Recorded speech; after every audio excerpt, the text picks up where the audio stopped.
ദൈവനാമത്തിന് മഹത്വമുണ്ടാകട്ടെ. യിരെമ്യാ പ്രവാചകൻ്റെ പുസ്തകം 6-ാം അധ്യായം 6 മുതൽ 10 വരെയുള്ള വാക്യങ്ങളാണ് നമ്മൾ വായിക്കുന്നത്.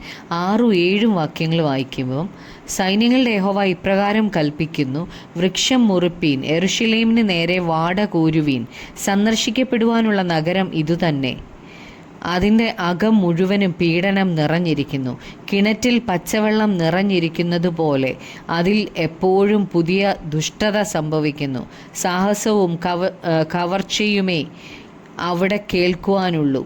എൻ്റെ മുമ്പിൽ എപ്പോഴും ദീനവും മുറിവും മാത്രമേയുള്ളൂ.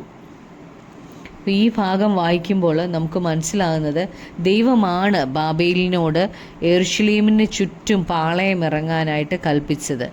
അവർ നോക്കുമ്പം നെബൂഖദ്നേസറും സൈന്യവും അവരുടെ നേരെ വരുന്നു. എന്നാൽ ശത്രുക്കൾ അവരെ ആക്രമിക്കാൻ വരുന്നത് ദൈവത്തിൻ്റെ കൽപ്പന പ്രകാരമാണ്. കാരണം അവരുടെ അകം മുഴുവനും പീഡനം നിറഞ്ഞിരിക്കുകയാണ്. ദുഷ്ടതയും സാഹസവും കവർച്ചയും ആണ് അവരുടെ ഉള്ളിൽ. ദൈവവുമായിട്ട് അവർക്ക് യാതൊരു ബന്ധവുമില്ല. എല്ലാ ബന്ധവും കർത്താവുമായിട്ടുള്ളത് തകർന്നിരിക്കുകയാണ്. 8-ാമത്തെ വാക്യത്തിൽ, യെരൂശലേമേ, എൻ്റെ ഉള്ളം നിന്നെ വിട്ടുപിരിയാതെയും ഞാൻ നിന്നെ ശൂന്യവും നിർജ്ജന പ്രദേശവും ആക്കാതെയും ഇരിക്കേണ്ടതിന് ഉപദേശം കൈക്കൊള്ളുക. അപ്പം അതുകൊണ്ട് ഈ ജനത്തോട് ദൈവത്തിന് പറയാനുള്ളത് ദൈവത്തിൻ്റെ ഉപദേശം കൈക്കൊള്ളാനാണ്. ദൈവം ഇങ്ങനെ യെരൂശലേമിനോട് പറയാൻ കാരണമുണ്ട്. ദൈവത്തിൻ്റെ ന്യായവിധിയെക്കുറിച്ച് ദൈവം ഓരോ പ്രാവശ്യവും അവർക്ക് മുന്നറിയിപ്പ് കൊടുക്കുന്നതിന് ഒപ്പം അവരോട് മാനസാന്തരത്തിലേക്ക് മാനസാന്തരപ്പെടാൻ ദൈവം ക്ഷണിക്കാറുണ്ട്. 9-ാമത്തെ വാക്യത്തിൽ, സൈന്യങ്ങളുടെ യഹോവ ഇപ്രകാരം അരുളി ചെയ്യുന്നു, ഇസ്രായേലിൻ്റെ ശേഷിപ്പിനെ മുന്തിരിപ്പഴം പോലെ അരിച്ചു പറിക്കും. മുന്തിരിപ്പഴം പറിക്കുന്നവനെ പോലെ നിന്റെ കൈ വീണ്ടും വള്ളികളിലേക്ക് നീട്ടുക. മുന്തിരിപ്പഴം അരിച്ചു പറിക്കുക എന്നത് ഇസ്രായേലിൽ അന്ന് ചെയ്യുന്ന ഒരു രീതിയായിരുന്നു. മുന്തിരി കൃഷി ചെയ്യുന്നവർ തോട്ടത്തിലെ മുന്തിരിങ്ങ മുഴുവനും പറിക്കാൻ ദൈവം അനുവദിച്ചിരുന്നില്ല. ദേശത്തുള്ള സാധുക്കൾക്ക്, ദരിദ്രർക്ക്, പരദേശികൾക്കൊക്കെ കുറച്ച് വെച്ചിട്ടേ അവർ പറിക്കാവൂ. കൊയ്ത്തിന് ശേഷം ഈ സാധുക്കളായവർ വന്നത് പറിച്ചെടുക്കും. എന്നാൽ അവർ വന്നപ്പോൾ ഒരു മുന്തിരിപ്പഴം പോലും ഇല്ലാതെ മുഴുവനും പറിച്ചെടുത്തിരിക്കുകയാണ്. അതുപോലെ തന്നെ യെരൂശലേമിൽ ആരെയും ബാക്കി വയ്ക്കാതെ ബാബേലിന് അടിമകളായിട്ട് അവരെ കൊണ്ടുപോകും. 10-ാമത്തെ വാക്യത്തിൽ, അവർ കേൾപ്പാൻ തക്കവണ്ണം ഞാൻ അവരോട് സംസാരിച്ചു സാക്ഷീകരിക്കേണ്ടു. അവരുടെ ചെവിക്ക് പരിച്ഛേദന ഇല്ലായ്കയാൽ ശ്രദ്ധിപ്പാൻ അവർക്ക് കഴിയുകയില്ല. യഹോവയുടെ വചനം അവർക്ക് നിന്ദയായിരിക്കുന്നു, അവർക്ക് അതിൽ ഇഷ്ടമില്ല.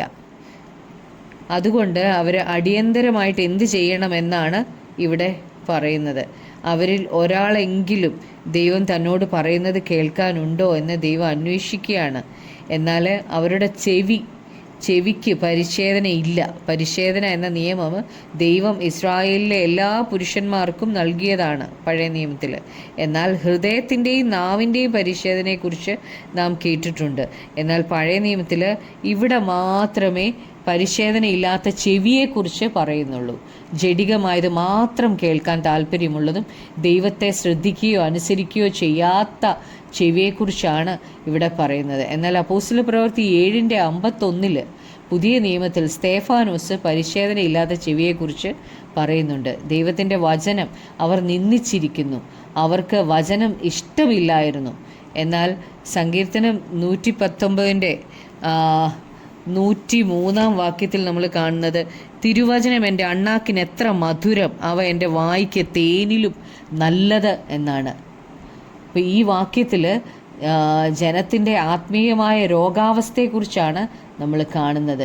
ദൈവവചനത്തിന് അവർ പ്രാധാന്യം ഒട്ടും കൊടുത്തിരുന്നില്ല. അതുകൊണ്ട് അവർക്ക് ന്യായവിധി ഉണ്ടാകും. ദൈവവചനം നിന്ദിക്കുകയും അതിലിഷ്ടമില്ലാതെയും ഇരിക്കുന്നവർക്ക് ന്യായവിധി ഉറപ്പാണ്.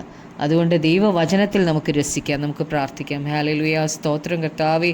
അങ്ങ് ആഗ്രഹിക്കുന്ന പോലെ വചനത്തോട് ചേർന്നിരിക്കുവാൻ ഞങ്ങൾക്ക് കൃപ തരണേ. അപ്പോൾ ആ വചനത്തിൽ രസിക്കുവാൻ ഞങ്ങളെ സഹായിക്കണമേ. അപ്പോൾ കർത്താവേ, അപ്പോൾ ഞങ്ങളുടെ ചെവിക്ക് പരിച്ഛേദന ഉള്ളവരായിരിക്കാൻ, ഞങ്ങളുടെ ഹൃദയത്തിനും ഞങ്ങളുടെ കർത്താവെ അപ്പാ യേശുവെ അപ്പോൾ ഞങ്ങളുടെ ഹൃദയത്തിനും പരിച്ഛേദനയുള്ളവരായിരിക്കാൻ ഞങ്ങൾക്ക് കൃപ തരണമേ. അങ്ങയുടെ ശബ്ദം കേട്ട് അങ്ങ് ആഗ്രഹിക്കുന്ന പോലെ ജീവിക്കുവാൻ ഞങ്ങളെ സഹായിക്കണമേ. പ്രാർത്ഥന കേട്ടതിനായി നന്ദി. യേശു ക്രിസ്തുവിൻ്റെ നാമത്തിൽ തന്നെ.